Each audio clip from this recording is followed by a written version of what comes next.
नमस्कार दोस्तों, आज मैं आपको बताने वाला हूँ भारतीय रेल के नए वेबसाइट के अंदर टिकट कैसे बुक किया जाता है। आप शायद कहोगे कि इसमें जानने वाली बात क्या है, तो जी हाँ, इसमें जानने वाली बहुत सारी चीज़ें हैं क्योंकि रेलवे ने क्लियर इंटरफेस बता के कुछ ऐसी चीज़ों को इसके अंदर ऐड किया है जो यात्रियों को कंफ्यूज कर रहा है। तत्काल टिकट छोड़िए, आप नॉर्मल टिकट तक बुक नहीं कर सकते हो। जी हाँ, मैं आपको यहाँ पे आसानी से सारी चीज़ें जो है बता दे रहा हूँ।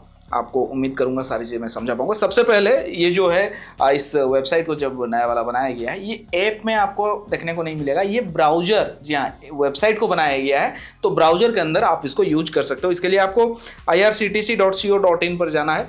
जाने के बाद लैंग्वेज सेलेक्ट कर लेना है, उसके बाद एक्सप्लोर बीटा नाउ पर क्लिक करना है। तो ये इसका इंटरफेस है। इसके अंदर बहुत सारी और भी चीज़ें हैं। यहाँ मेन्यू में आप जाओगे तो बहुत सारी चीज़ें आपको देखने को मिलेगी। मैं इसके बारे में आपको नहीं बताऊंगा, वीडियो काफ़ी ज़्यादा बड़ा हो जाएगा। यहाँ जो जरूरी चीज़ें हैं जिनको आपको बताना बहुत ज़्यादा जरूरी है वो बता रहा हूँ। सबसे पहले आप टिकट बुक करने के लिए फ्रॉम स्टेशन पर क्लिक करेंगे। आपने कर दिया, उसके बाद जो भी टू स्टेशन आपका जहाँ जाना है वो आपको दे देना है। उसके बाद डेट आपको यहाँ सिलेक्ट करना है। कोटा में दोस्तों मैं आपको यहाँ पे एक चीज़ बता देना चाहूँगा, जब तत्काल का टाइम चल रहा होता है सुबह 10 से लेकर 10:30 और 11 से लेकर 11:30 के बीच में, कोटा में आपको सिर्फ 2 ऑप्शन दिखेंगे, एक तत्काल, दूसरा है प्रीमियम तत्काल। क्योंकि रेलवे के मुताबिक ऐसे ही सर्वर पर बहुत ज़्यादा लोड है, ठीक से चल नहीं रहा है, टिकट बुक नहीं हो रहे हैं, तो तत्काल टाइम पर बहुत ज़्यादा लोड जो है वो बढ़ जाता है। तो ऐसे में सिर्फ तत्काल वाले जो पैसेंजर्स हैं वही अपना टिकट बुक कर सकते हैं। बाकी उधर जो कोटा है जैसे कि लेडीज़ या सीनियर सिटीजन या फिर जनरल, ये सब जो है बुक नहीं कर पाएंगे। सिर्फ आधे आधे घंटे के लिए 10 से 10:30, 11 से 11:30 बंद किया जाता है।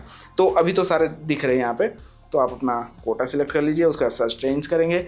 यहाँ अब देखेंगे आपको बहुत सारी ट्रेनें दिख जाएंगी। चेक अवेलेबिलिटी पर आप क्लिक करेंगे।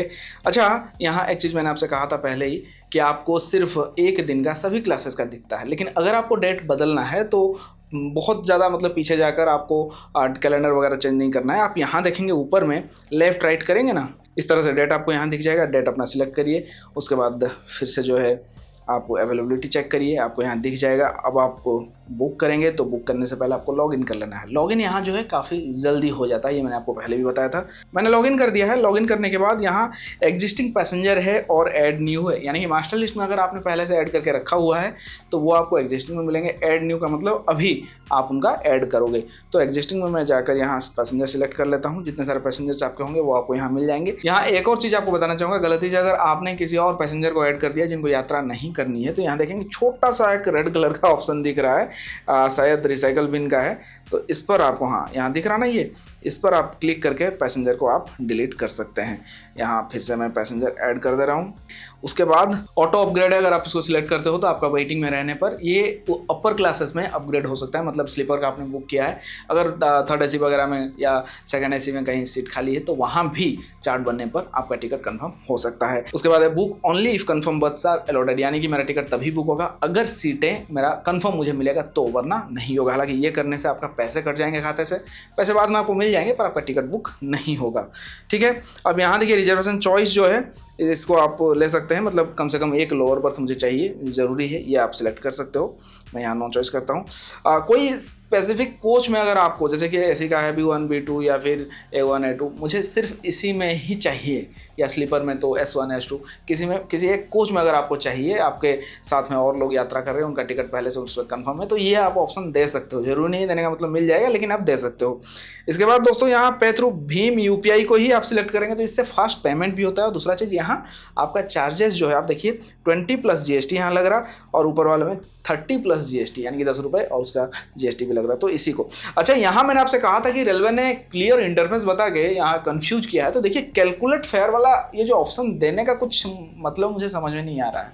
हम लोग यहाँ तक आए हैं, इसका ये मतलब कि हम टिकट बुक करेंगे, अब रेलवे यहाँ ये कह रहा है कि आप कैलकुलेट फेयर पहले करो, उसके बाद आपका टिकट बुक होगा। तो किस लिए भाई इसको देने का क्या मतलब है? आपने कहा था कि बहुत कम जो है क्लिक्स में आपका टिकट बुक होगा, तो इसको क्या मतलब मुझे समझ में नहीं आया। अगर यहाँ क्या हो रहा है, बहुत सारे ऐसे लोग हैं जो इसको समझ नहीं पा रहे और ढूंढ रहे हैं यहाँ पे पेमेंट का ऑप्शन, उनको मिल नहीं रहा है।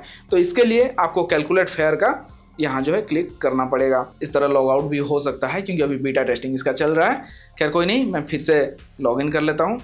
और अब कैलकुलेट फेयर करने पर ये आगे बढ़ चुका है। यहाँ मुझे कंटिन्यू टू पेमेंट पर क्लिक करना है और आप यहाँ देखेंगे फ़ोनपे का ऑप्शन है। लेकिन मैं आपको एक चीज़ और बता देना चाहूँगा, यहाँ एक और कमी है कि ऐसा हो सकता है कि आप अपने फ़ोन से अपना UPI ऐप से पेमेंट ना करके किसी दूसरे UPI ऐप से पेमेंट करोगे, तो उसके लिए UPI ID वाला ऑप्शन होना चाहिए, बट इसके अंदर वो ऑप्शन अभी नहीं है।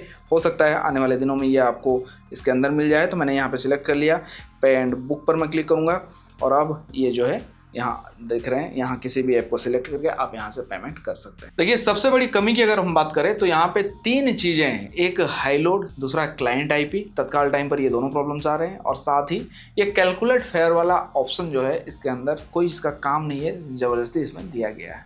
आप अगर मुझसे सहमत हो तो अपना राय कॉमेंट में ज़रूर लिखो। वीडियो अच्छा लगे तो वीडियो को लाइक शेयर और चैनल को सब्सक्राइब करना बिल्कुल भी ना भूले। फिलहाल के लिए दीजिए मुझे इजाज़त, फिर मिलते हैं एक और नई जानकारी के साथ। तब तक के लिए अपना ख्याल रखिए, टेक केयर, बाय बाय।